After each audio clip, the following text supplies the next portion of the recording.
Au sommaire de ce journal, à Bamako, la montée des eaux du fleuve Niger inquiète de plus en plus les riverains, alors que les bilans humains et matériels continuent de s'alourdir.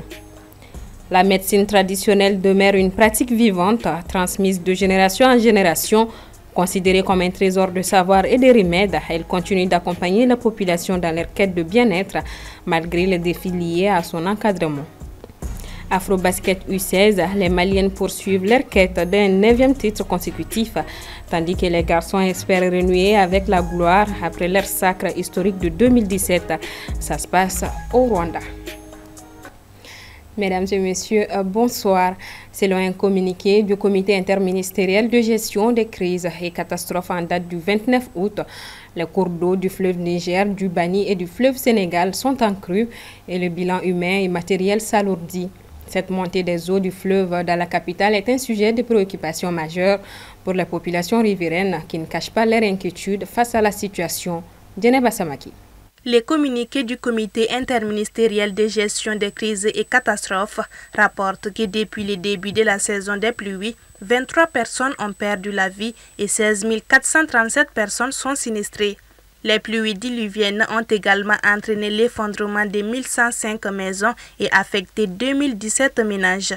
On dénombre également 34 blessés et plusieurs centaines de familles déplacées. La semaine du 19 au 25 août a enregistré 438 maisons écroulées et 4 nouvelles inondations. En raison des risques d'inondations soudaines, les autorités demandent aux habitants vivant près des cours d'eau de dégager les zones d'écoulement de l'eau. C'est une véritable angoisse qui saisit les riverains de Bamako quand l'hivernage s'installe dû à la peur de la crue.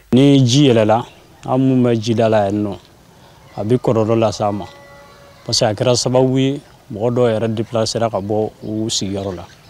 Bon an kɔni ka laɲini kɔni n'u kɔni bɛ se ka bawboli kɔni labɛn k'a ɲɛ pour que ji kana se ka cɛnni kɛ cogo min na. Pour ces riverains, c'est une lutte constante contre la montée des eaux qui engloutit tout sur son passage, champs, maisons et souvenirs.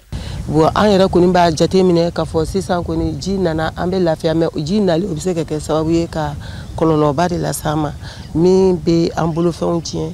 Katana anga baraka minanw o kono o be ka ana ka tia kosɛbɛ.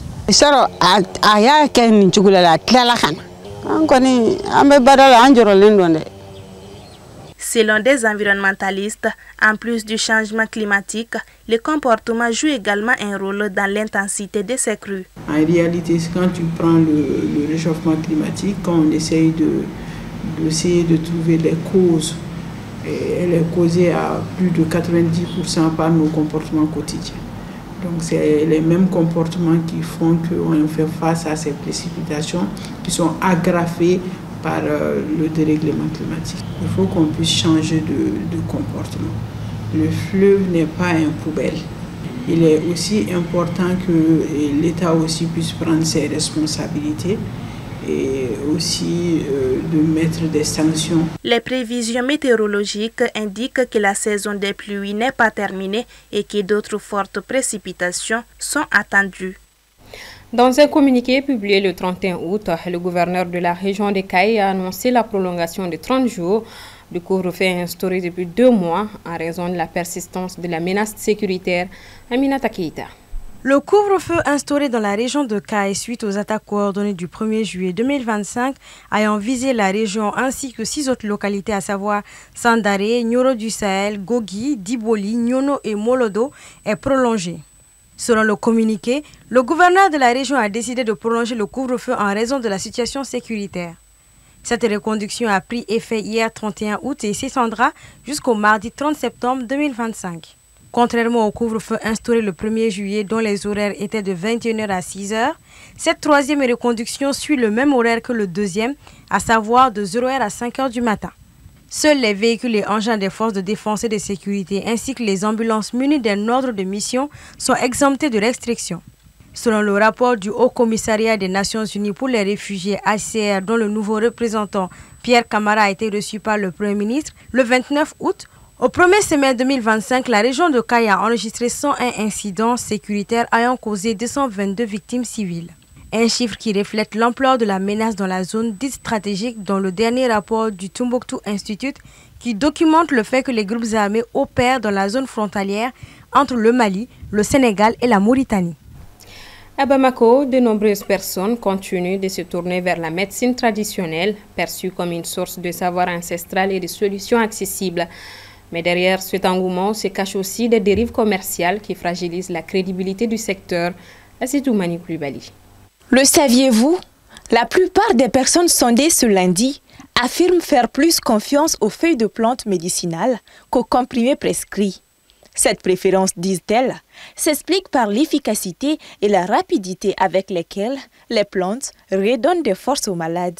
Ni ne banala ne be farafi fura utiliser parce que la ni banale no farafi fura be segi la uli direct la qui boy dale qui blai senga parce que le médicament traditionnel est meilleur. Surtout j'ai un médicament ici qui est un meilleur médicament qui s'appelle Pum Pum pour l'eau. Vraiment est trop bon. Ça soigne beaucoup de maladies. J'avais plein de ventes avec Corona Jelly, Coco.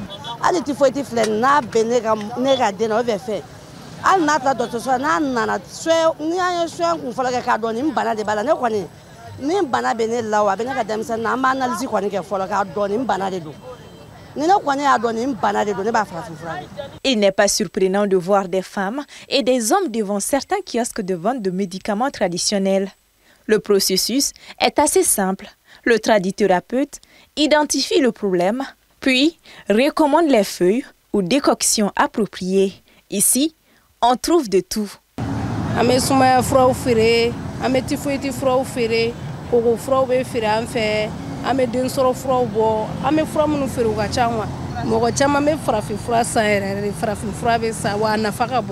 Pour cette autre vendeuse âgée, la démarche va au-delà d'une simple vente.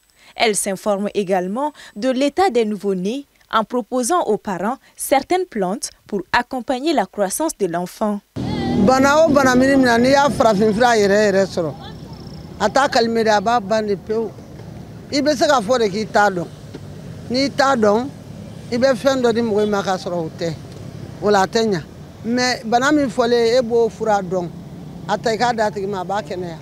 Notre interlocuteur regrette toutefois que chacun puisse aujourd'hui se dire tradithérapeute, induisant les consommateurs en erreur dans le seul but de s'enrichir.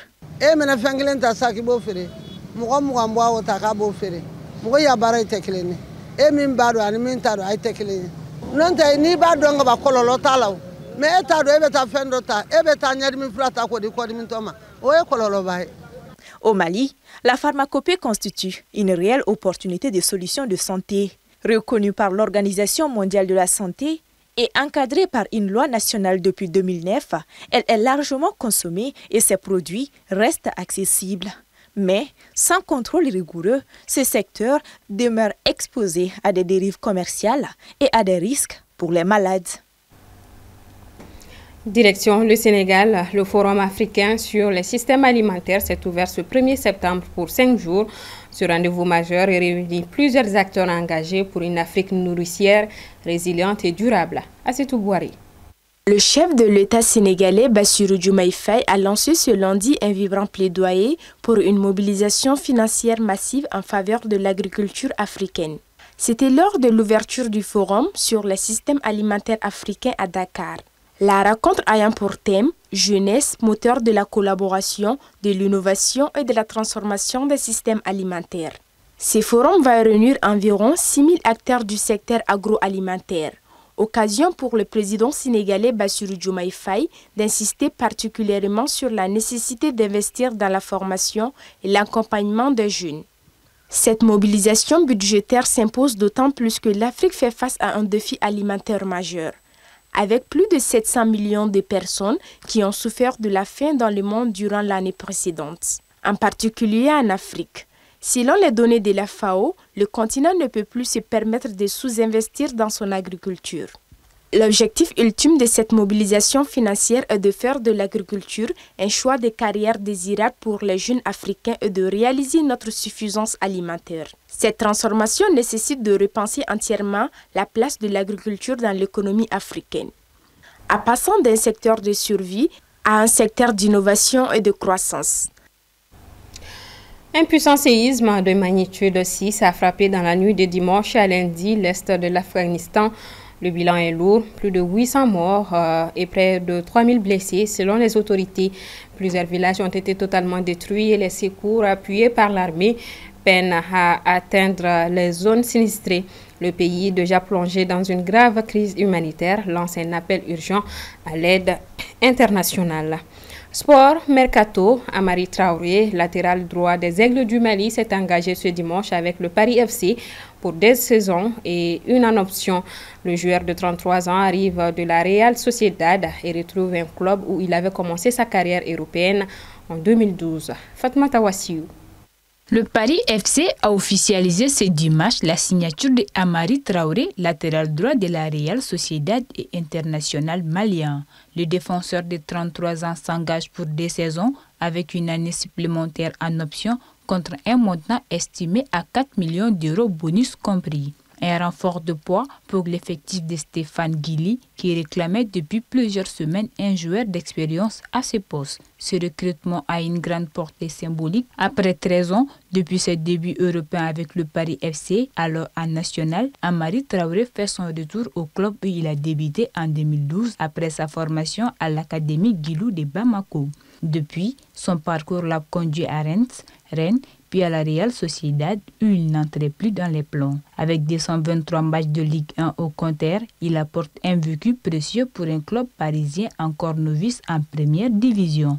L'arrivée de Traoré, d'abord bloqué par Red Bull en raison de son âge, a finalement été validée sous la pression du staff et faute d'alternative. Plus qu'un transfert, c'est un retour symbolique. Amari Traoré revient là où tout avait commencé pour aider le Paris FC à s'ancrer en Ligue 1. Amari Traoré, tout comme Yves Bissouma et Amadou Aïdara, ne figurent pas parmi les joueurs du Mali convoqués pour les 7e et 8e journées des éliminatoires de la Coupe du Monde 2026. Les Aigles du Mali doivent affronter les Comores ce jeudi et le Ghana le lundi. 12 équipes nationales des moins de 16 ans, en filles et garçons, sont au Rwanda pour prendre part à l'Afrobasket U16 2025. L'équipe féminine du Mali, invaincue, domine la compétition avec 8 titres consécutifs.